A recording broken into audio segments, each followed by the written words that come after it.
Yes, once again, good evening to all. Today we have joined in Wednesday's Dhamma talk. It is Dhamma reading, we can say, because we are reading and explaining the suttas. Before starting the session, we will pay homage to the Buddha, Dhamma, and Sangha. You can recite Namo Tassa all together. Namo Tassa Bhagavato Arahato Samma Sambuddhassa. Namo Tassa Bhagavato Arahato Samma Sambuddhassa. Namo Tassa Bhagavato Arahato Samma Sambuddhassa. Buddham Dhammam Sangham Namasami. Yes, today we will be reading from the last sutta which we have started reading. It is DN 14. It is DN 14. We have read in this is very long suttas. 7 fully enlightened Buddhas. This is very long suttas. We have read about the past lives. Now we will be reading about extraordinary factors in the life of Buddha. I think Bodhisattva. I think this one also we have read. I feel so. Yeah, I think we should start from section 3, the 32 marks of a great man. Yes, madam. Yes, I think we can read from here. Nanda madam, you can start reading from here.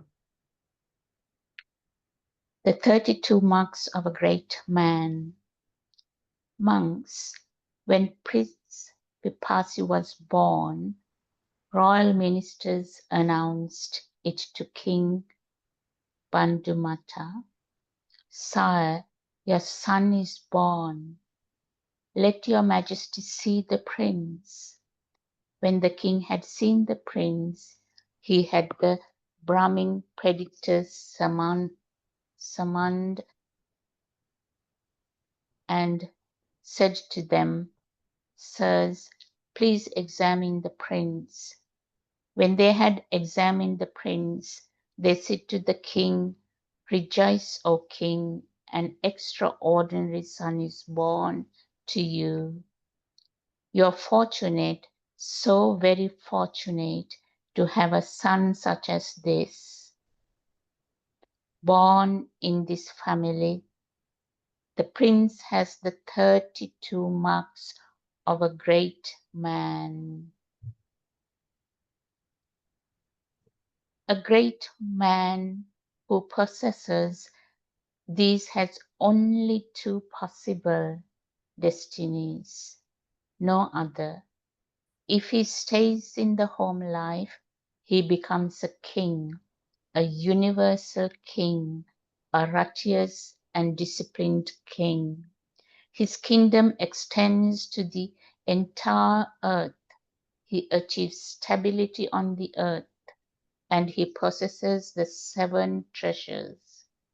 He has the following 7 treasures: the wheel treasure, the elephant treasure, the horse treasure, the jewel treasure, the woman treasure, the counselor treasure, and the son treasure. He has over 1,000 sons who are brave and heroic, defeating the armies of his enemies. After conquering his earth, surrounded by seas, he rules with righteousness without violence.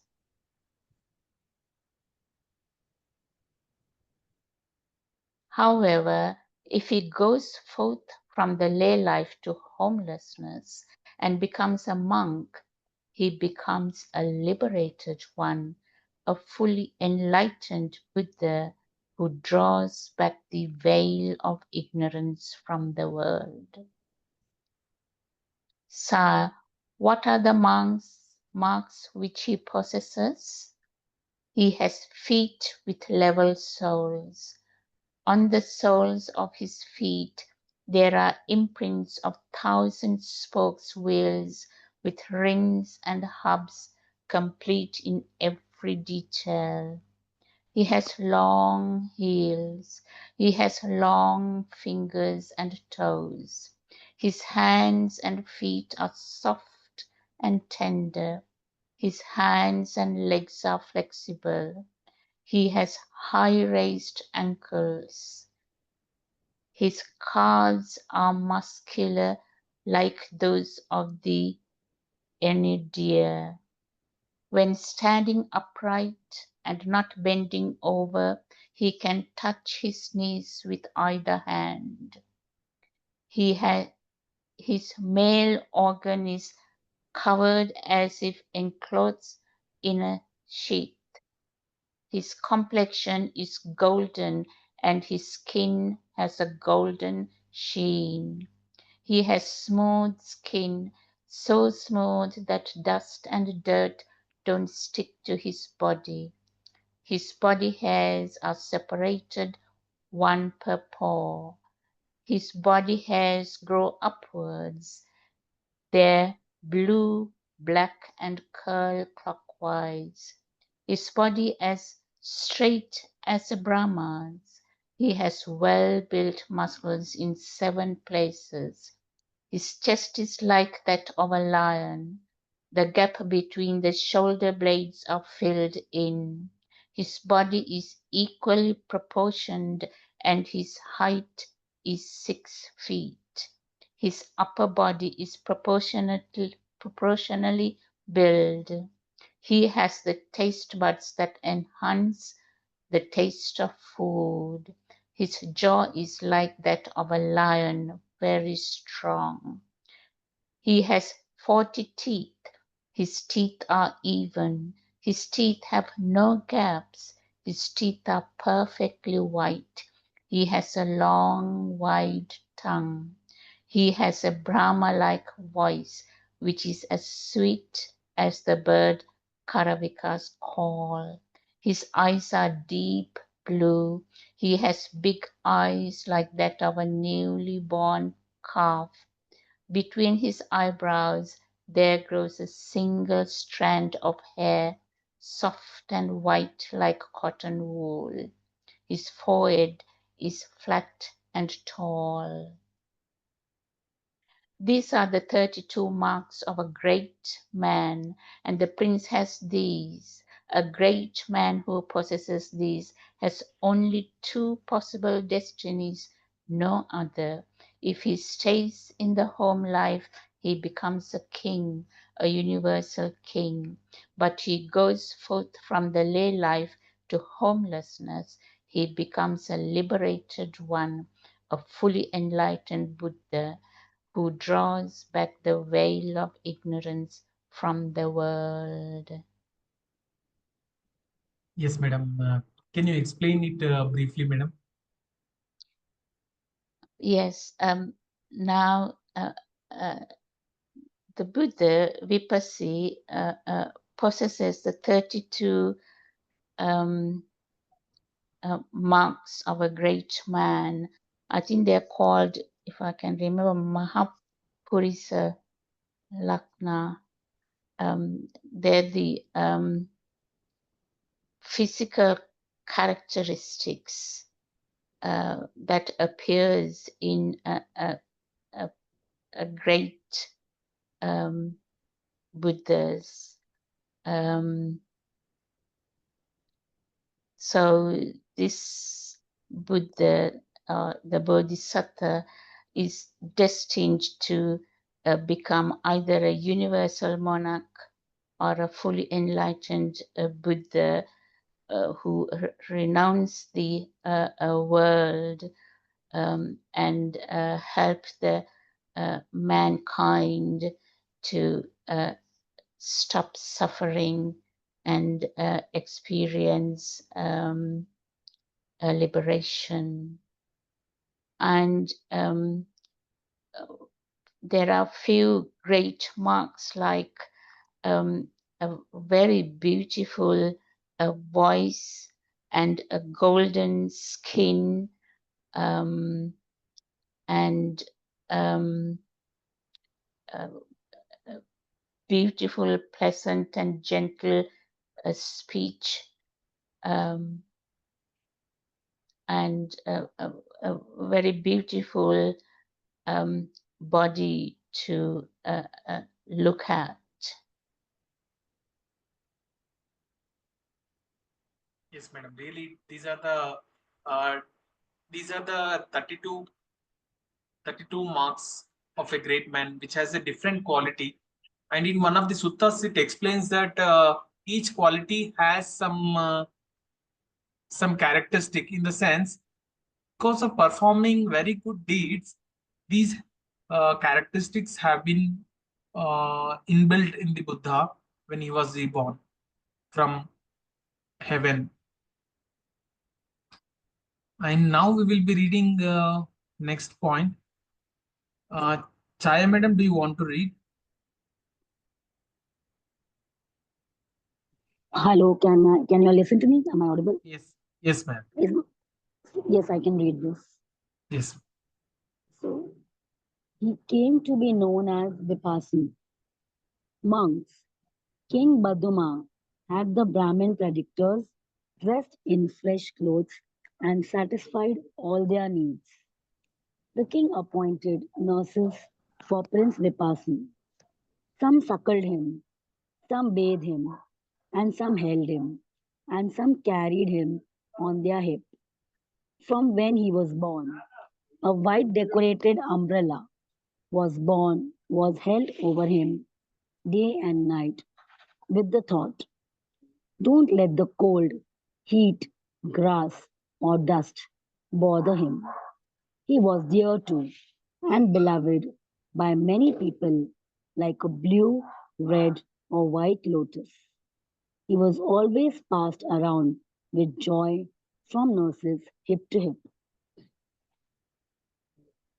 From, from when he was born, his voice was charming, grateful, sweet, and lovely.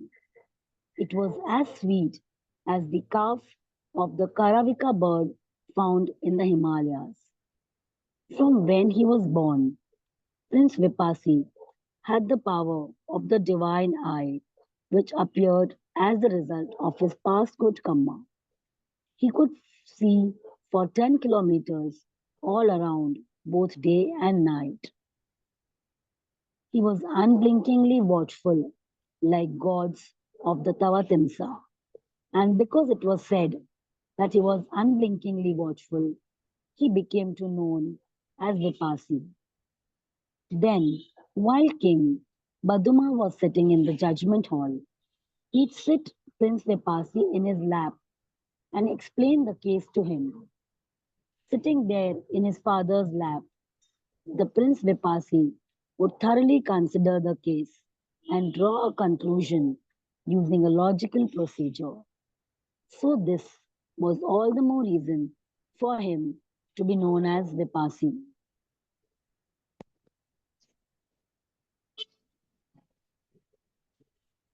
Then King Baduma had three mansions built for him, one for the winter, one for the summer, and one for the rainy season, and provided him with five kinds of worldly pleasures. Prince Vipassī stayed in a mansion without coming downstairs for 4 months of rainy season, where he was entertained by performance, none of them men. Yes, madam. Can you briefly explain, madam, about this? He came to be known as Vipassī. Yes, what we understand from here is that this special child, the special prince who was born Prince Vipassī, he had very special qualities and he was also treated in a very special way wherein they were like, it was almost uh, carried in hands with his, with the people around him. People were holding him in their hands. Some of them were carrying them even when he was born. He was decorated with a wild white umbrella, which was held over him day and night. So special care was taken for him that he gets the best of everything. And they also have said that they took care that they shouldn't be cold, heat, grass, or dust, that anything can bother him. He was held dear and beloved by many people, like the red, blue, or the white lotus. And whenever he was around, he was always passed by from nurses with joy. And another special qualities were he had a very charming, graceful, and a sweet, lovely voice, like the bird that's found in the Himalayas. And another power which he had was the divine eye, which he had with the result of his past good karma. And because of the divine eye, he could foresee up to 10 kilometers all around him, even during the day and the night. And another special thing, like the gods of the Tavatimsa, he was unblinkingly watchful. And so he became to be known as the Vipassī. And once, when King Baduma was sitting in the judgment hall, he had Prince Vipassī in his lap, and while sitting in his lap, he explained he would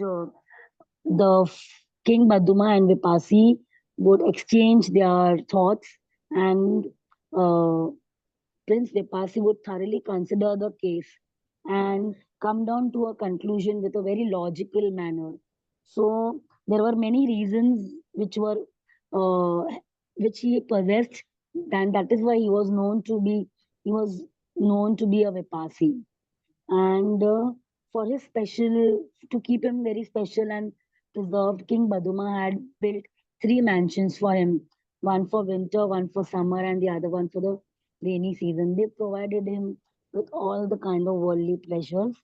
And in rainy season, Prince Vipassi wouldn't come down for 4 months. And there he was entertained by the performers, and none of them were men. So yeah, this was about what we understood, the very uh, beautiful qualities of Prince Vipassi. Yes. Thank you, madam. Saurav sir, can you read this next point, sir? Yes. Yes, Uh, sir. the old man.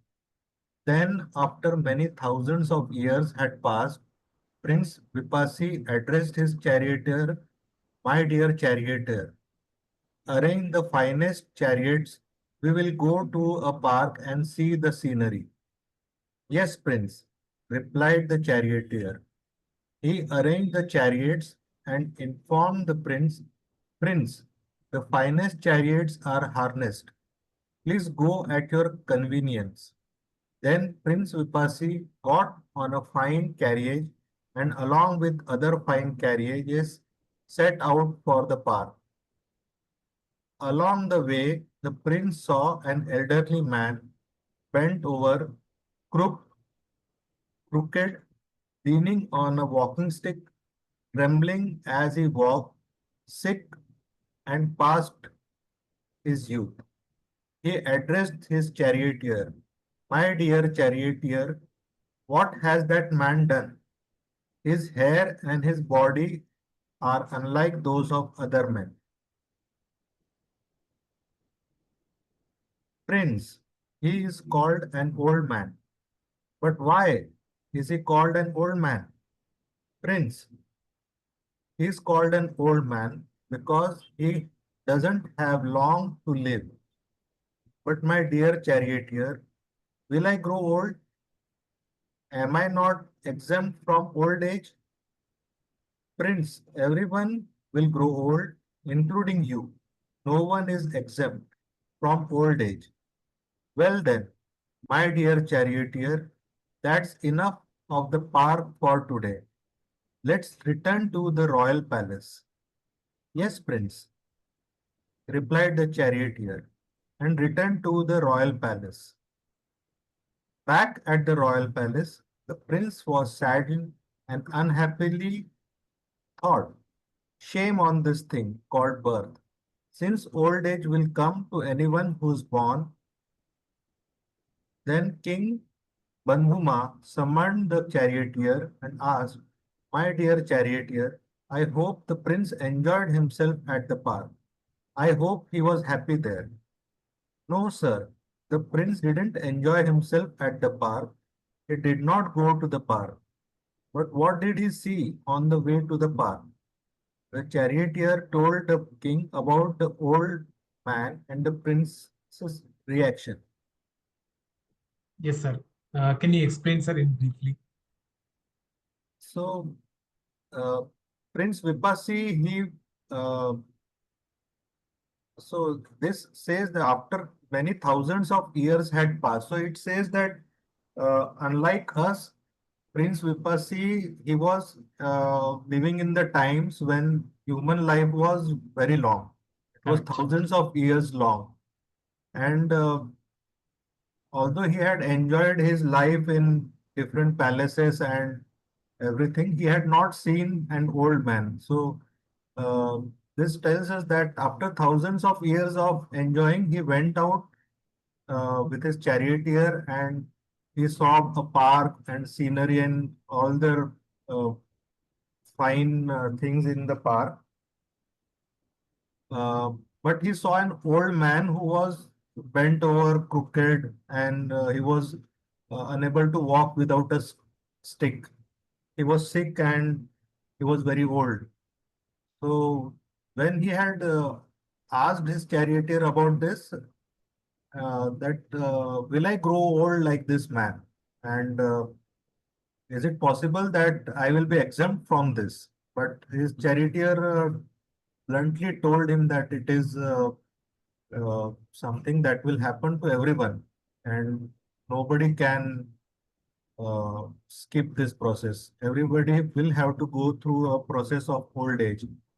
So this made him very sad, and he asked his charioteer to go back to the palace. So when his father King Bandhuma asked the charioteer, did Prince enjoy the park? So charioteer told him that no, he did not really enjoy it. He saw sadness and suffering in the park, and he was not happy to see old age man. Yes, sir. Thank you, sir. I will be reading next one, the sick man. The king Bandhuma thought Prince Vipassī must not renounce the throne. He must not go forth from the lay life to homelessness to become a recluse. And the words of Brahmin predictors must not come true. Consider this. He provided the prince with even more of the five kinds of worldly pleasures which the prince enjoyed. Then, after many thousands of years had passed, Prince Vipassī had his charioteer drive him to the park once more. Along the way, he saw a man who was ill, suffering, gravely ill, collapsed in his own urine and feces, being picked up by some and put down by others. He asked his charioteer, "My dear charioteer, what has that man done? His eyes and his voice are unlike those of other men. Prince, he is called a sick man." But what does being sick mean? Being sick means his only wish is that he will recover from that illness soon. But my dear charioteer, will I become sick? Am I not exempt from sickness? Prince, everyone will get sick, including you. No one is exempt from sickness. Will then, my dear charioteer, that's enough of the park for today. Let's return to the royal palace. Yes, Prince, replied the charioteer, and returned to the royal palace. Back at the royal palace, the prince was sad and unhappily thought, shame on this thing called birth. since old age and sickness will come to anyone who is born. Then King Banduma summoned the charioteer and asked, "My dear charioteer, I hope the prince enjoyed himself at the park. I hope he was happy there." "No, sir, the prince didn't enjoy himself at the park. He didn't go to the park. But what did he see on the way to the park?" And the charioteer told the king about seeing the sick man and the prince's reaction. I would explain here briefly. Like Saurabh said about the old man, similar way, after many years, like King Banduma thought that prince should not renounce the life of a prince and go to homelessness. And they have provided everything of worldly pleasures for the prince. After 1,000 years passed, like Saurabh has told that there in those days it was a very long tenure, and it was after many thousands of years had passed. Prince Vipassī told his charioteer to drive him to the park. On the way to the park, Prince Vipassī saw that a person who was ill, suffering, and he collapsed, and in his in own urine and feces. He has seen this, and and he asked his charioteer, "What? Who is he?" Then charioteer says, "He is a sick man." Then Prince asks, What does this sick man mean?" Then charioteer explains that sick is a person who wants to recover from that illness.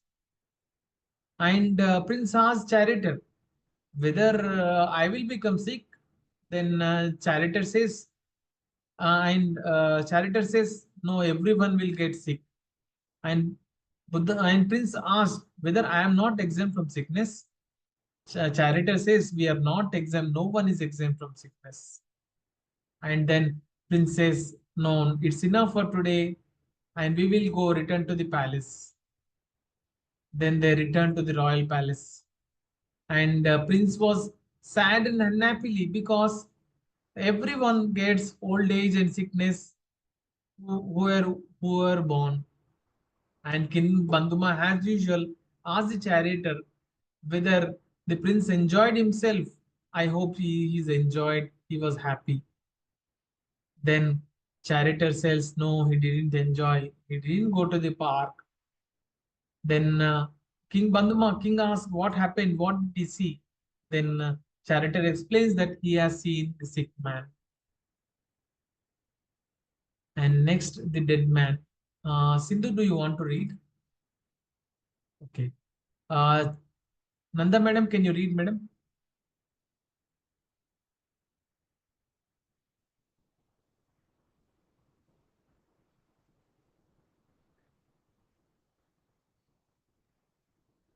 Number 7, the dead man.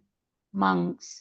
King Banduma thought, Prince Vipassī must not renounce the throne. He must not go forth from the lay life to homelessness and become a recluse. And the words of the Brahmin predictors must not come true.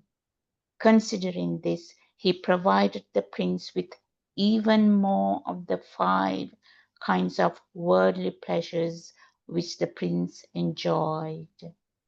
Then, after many thousands of years had passed, Prince Vipassī had his charioteer drive him to the park once more.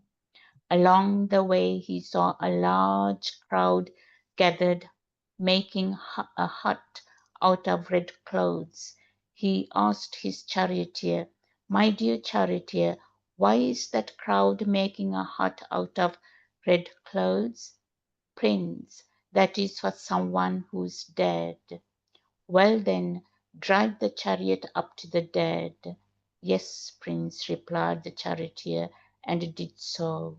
When the prince saw the body of the deceased, he addressed the charioteer, "But why is he called dead?" He's called dead because now his mother and father and his relatives won't be able to see him anymore, and he won't see them ever again. But my dear charioteer, am I going to die? Am I not exempt from death? Will the king and queen and my other relatives not be able to see me? And will I never see them again? Prince, everyone will die, including you. No one is exempt from death. The king and queen and your other relatives will no longer see you, and you will never see them again. Well then, my dear charioteer, that's enough of the park for today. Let's return to the royal palace. Yes, Prince, replied the charioteer, and returned to the royal palace. Back at the royal palace, the prince was sad and unhappily thought, shame on this coiled birth, since old age, sickness, and death will come to anyone who's born. Then King Banduma summoned the charioteer and asked, my dear charioteer, I hope the prince enjoyed himself at the park. I hope he was happy there. No, sire. The prince didn't enjoy himself at the park. He didn't go to the park. But what did he see on the way to the park? And the charioteer told the king about seeing the dead man and the prince's reaction. Yes, madam. Can you explain, madam? Briefly. So the prince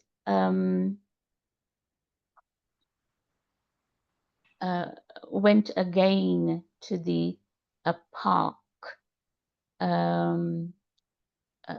quite a long time ago, and then he saw uh, uh, a dead man, a funeral procession, I guess, and he was asking, what is happening?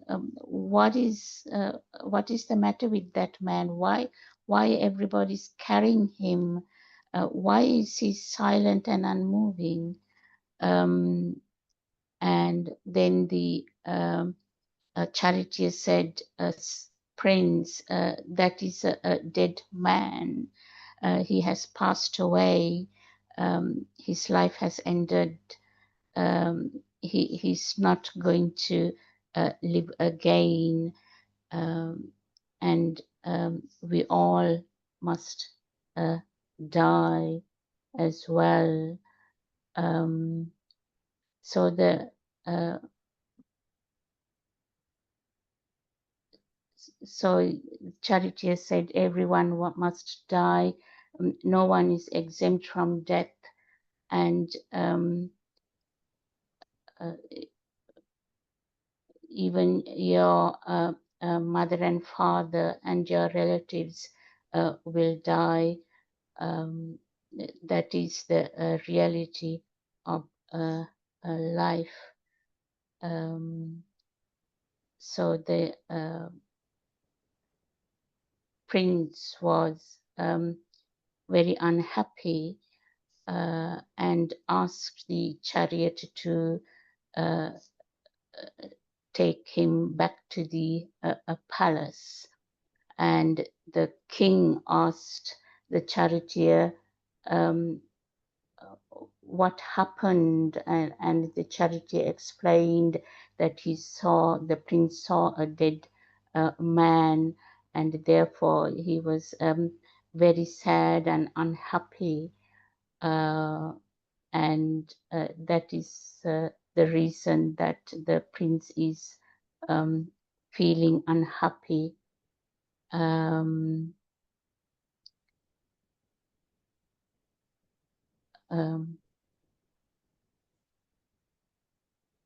so the king understood what has happened and made sure that he would have even more sensual pleasures in the royal palace.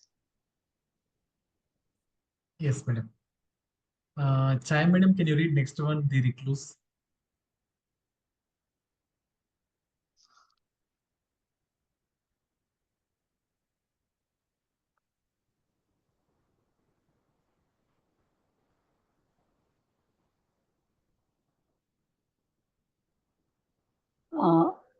Can you all hear me now? Yes, we can hear it. All right. Yes, yeah. Point number 8, the recluse. Then King Banduma thought, Prince Vipassī must not renounce the throne. He must not go forth from the lay life to homelessness and become a recluse. And the words of the Brahmin characters must not come true. Considering this, he provided the prince with even more of the 5 kinds of worldly pleasures which the prince enjoyed. Then, after many thousands of years had passed, Prince Vipassī had his charioteer drive into the park once more. Although he saw a man, a recluse with a shaved head, wearing a robe, he asked his charioteer, My dear charioteer, what has that man done? His head and his clothes are unlike those of other men. Prince, that is called a recluse. But why is he called a recluse? He is called a recluse because he desires good deeds, wholesome actions, harmlessness, pure conduct, and compassion for all beings. Dear charioteer, I like that recluse. I also like good deeds, wholesome actions, harmlessness, pure conduct, and compassion for all beings. Well then, drive the chariot up to that recluse. Yes, prince, replied the charioteer, and did so. Then Prince Vipassī asked the recluse, Dear recluse, what have you done? Your head and your clothes are unlike those of other men. Prince, I am what is called a recluse. But why are you called a recluse? I'm called a recluse because I desire good deeds, wholesome actions, harmlessness, pure conduct, and compassion for all beings. Dear recluse, I like your way of life. I also like good deeds, wholesome action, harmlessness, pure conduct, and compassion for all beings. Yes, madam. Can you explain, madam? Yes. Yes. So, King Banduma was a bit worried and he was thinking that Prince Vipassī must not renounce the throne and he must not go from the lay life to the life of a homelessness and become a recluse. Like how the Brahmins had predicted must not come true. And so he was always doing his best and providing the prince with even more 5 kinds of worldly pleasures, which the prince enjoyed. But one day, after many thousand years had passed, his charioteer drove Prince Vipassī once more to the park. And on his way to the park, he saw the recluse, which his clothes were different and his head was shaved. So the prince was wondering that why is he different from other men? And he also asked the charioteer that prince. The charioteer told him that he is different and so he is called a recluse. So he asked that why is he called a recluse? Prince Vipassī asked the charioteer why is he called a recluse? So then he was answered that he's called a recluse because he desires good deeds, wholesome actions, harmlessness, pure conduct, and compassion for all beings. So that's when Prince Vipassī said that, Dear charioteer, I like that recluse, and I also like the good deeds, wholesome actions, pure conduct, compassion for all the beings. And Prince Vipassī asked the charioteer to drive him up to the recluse. And then Prince Vipassī asked the recluse, "Dear recluse, what have you done? Your head and your clothes are unlike those of the other men." And so the recluse replied the prince that, "Prince, I am what is called as a recluse." So the prince asked him that, "Why are you called a recluse?" So that's when the recluse told him that, "I am called a recluse because I desire good deeds, wholesome actions, harmlessness, pure conduct, and compassion for all the beings."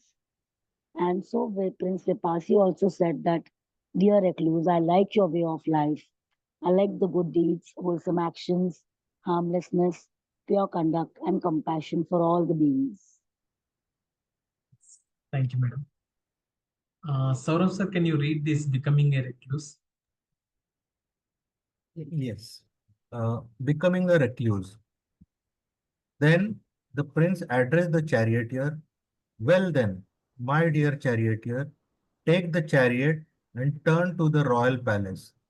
I shall shave off my hair, beard right here, dress in robes, and go forth from lay life to homelessness and become a recluse."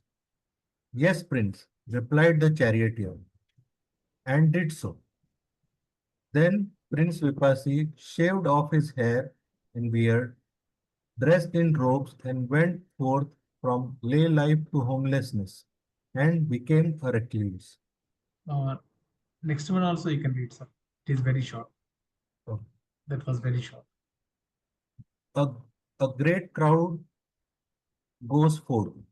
A large crowd of 84,000 people in the capital of Bandhumati heard that Vipassi had gone forth and become a recluse.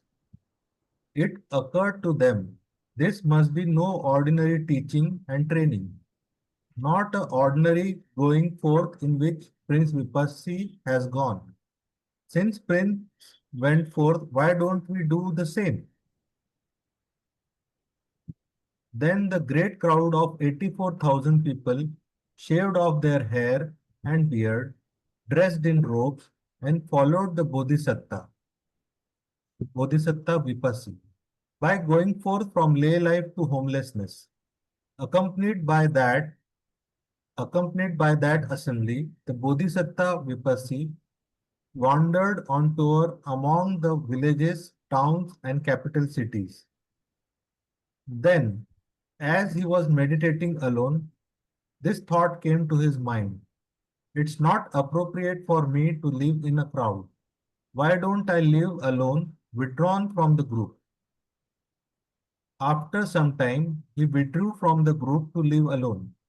The 84,000 went one way and the Bodhisatta Vipassi went another. Yes, sir. Can you explain, sir? So after seeing the recluse, Bodhisatta Vipassi, he was very impressed by the recluse and he saw that there were so many different kind of suffering like old age, uh, disease, so and death. And he saw that recluse was far more peaceful and he was compassionate. He was doing wholesome deeds.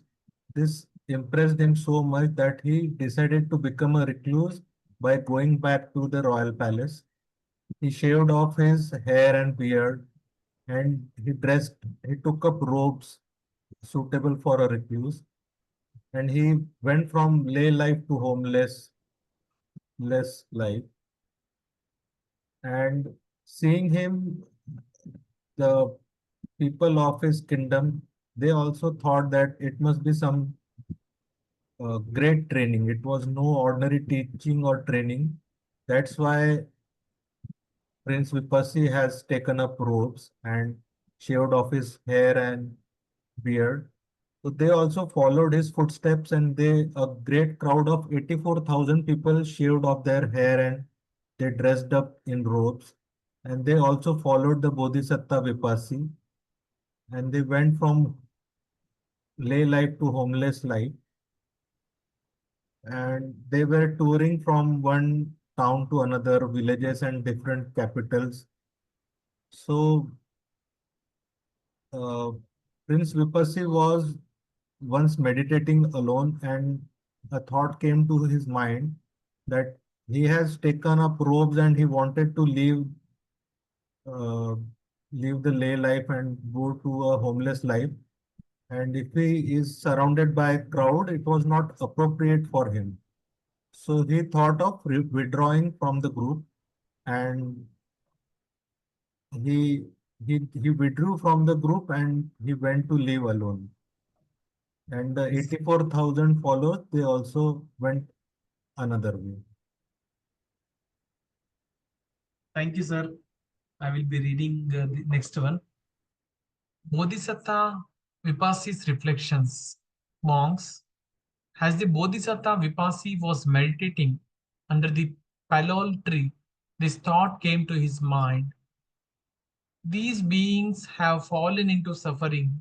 They are born, grow old, pass away, and are reborn. Yet they don't understand how to escape from this suffering, old age, and death. Oh, when will an escape be found from this suffering, old age, and death?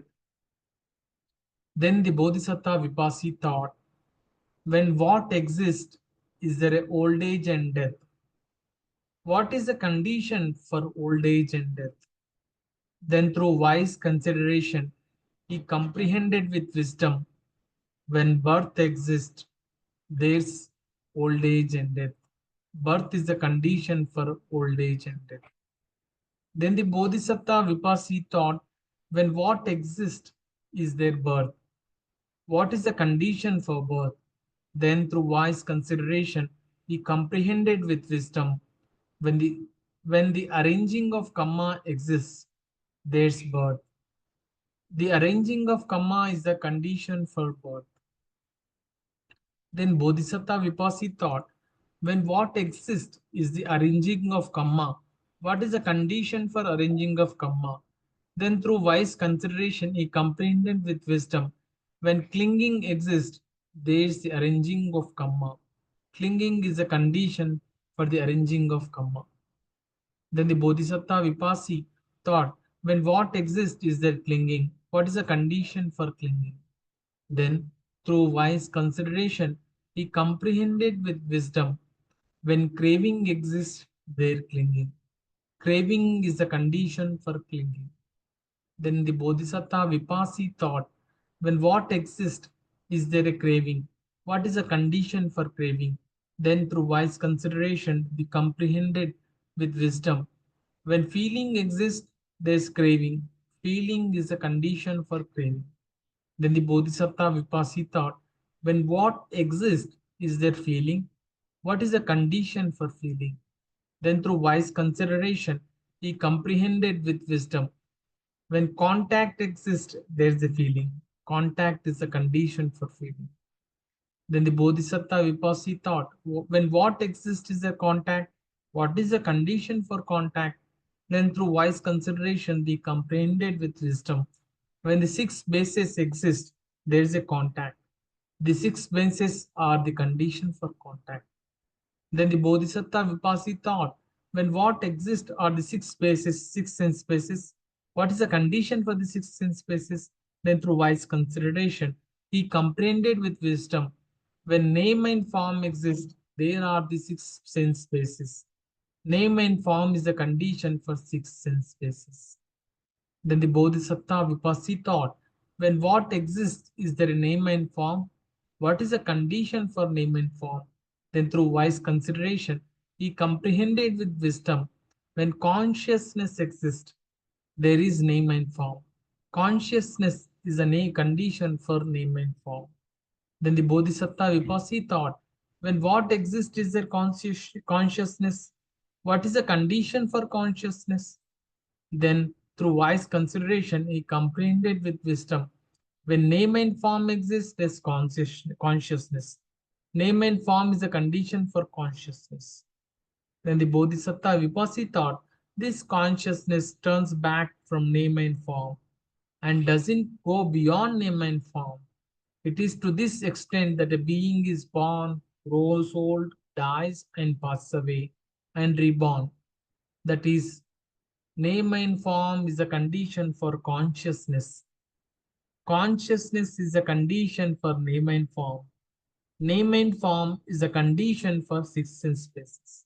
Six sense spaces is a condition for contact. Contact is a condition for feeling. Feeling is a condition for craving.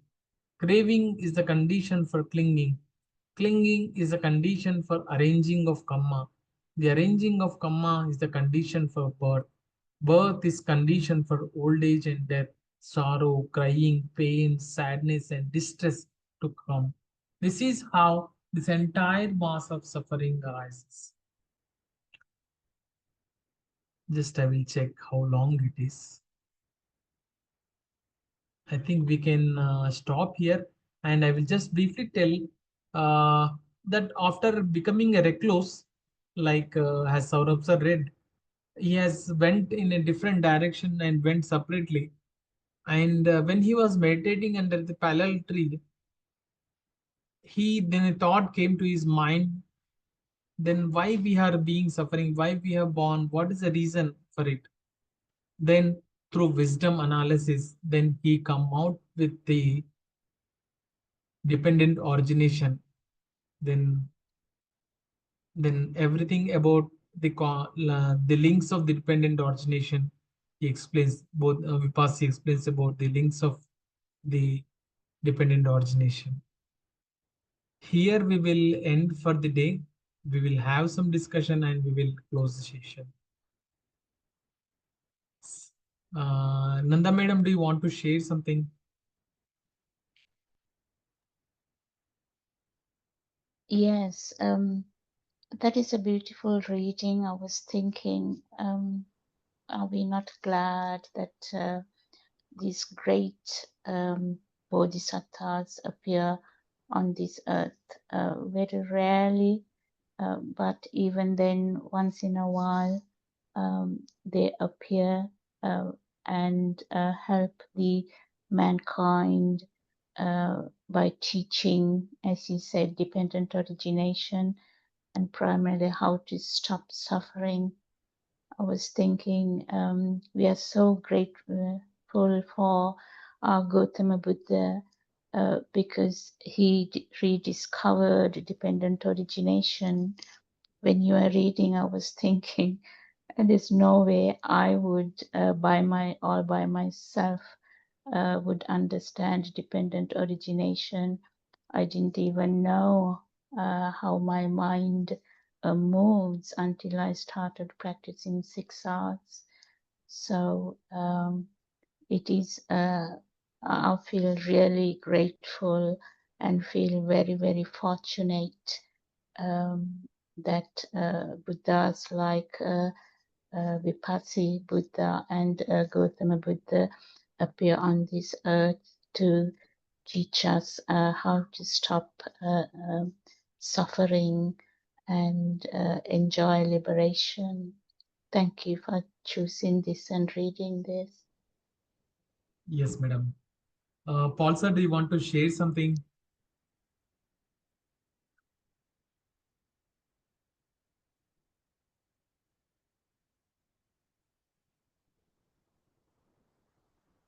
Chaya madam, do you want to share something?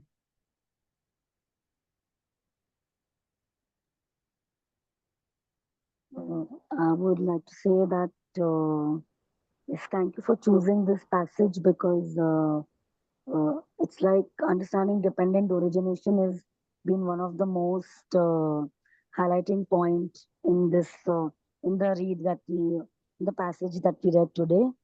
So yeah, that's all. And basically, all these are the processes which we are also going, which we are like the processes that Vipassī had seen, like old age, death, sickness. We all go through these at every phase of our life also.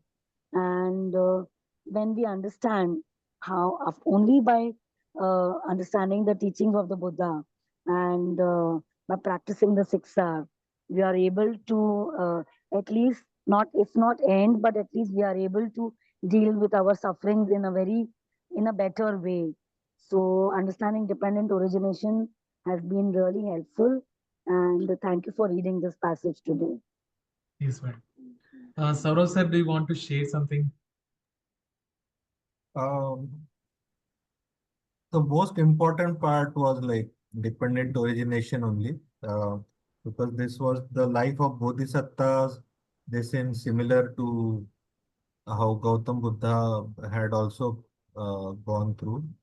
And important thing about bodhisattva and lay people like us is, although we are seeing old age and all the sufferings of life, we are all clinging to all the happy things in life, and we don't try to find the exit.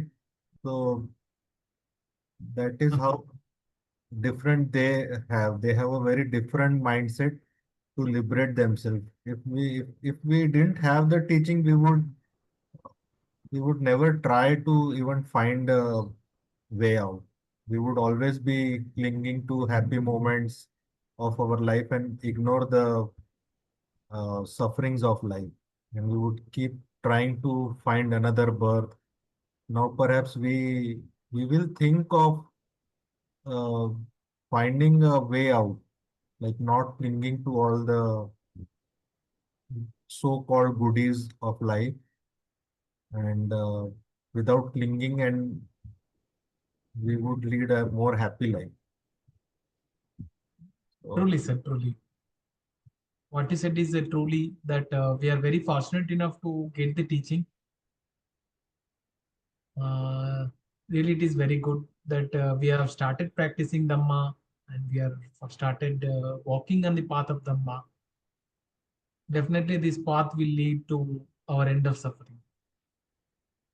yes, sadhu, sadhu, sadhu. Yes, sir. Yes, sir. Gopinath, sir, how are you?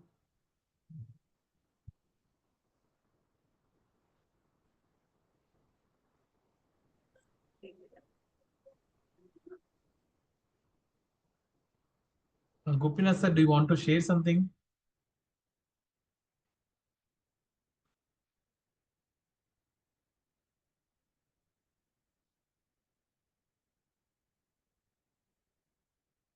I am sharing the merit.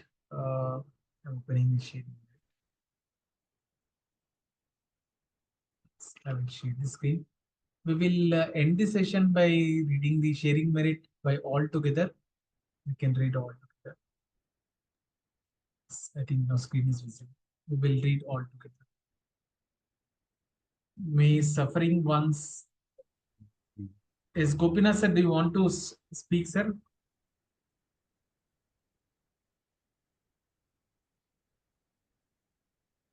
Yes, we will read together. May suffering ones be suffering free, and the fear struck fearless be. May the grieving shed all grief, and may all beings find relief. May all beings share this merit that we have thus acquired for the acquisition of all kinds of happiness. May beings inhabiting space and air, devas and nagas of mighty power, share this merit of ours. May they long protect the Buddha's dispensation. Sadhu, sadhu, sadhu. Thanking you all, wishing all happiness and peace.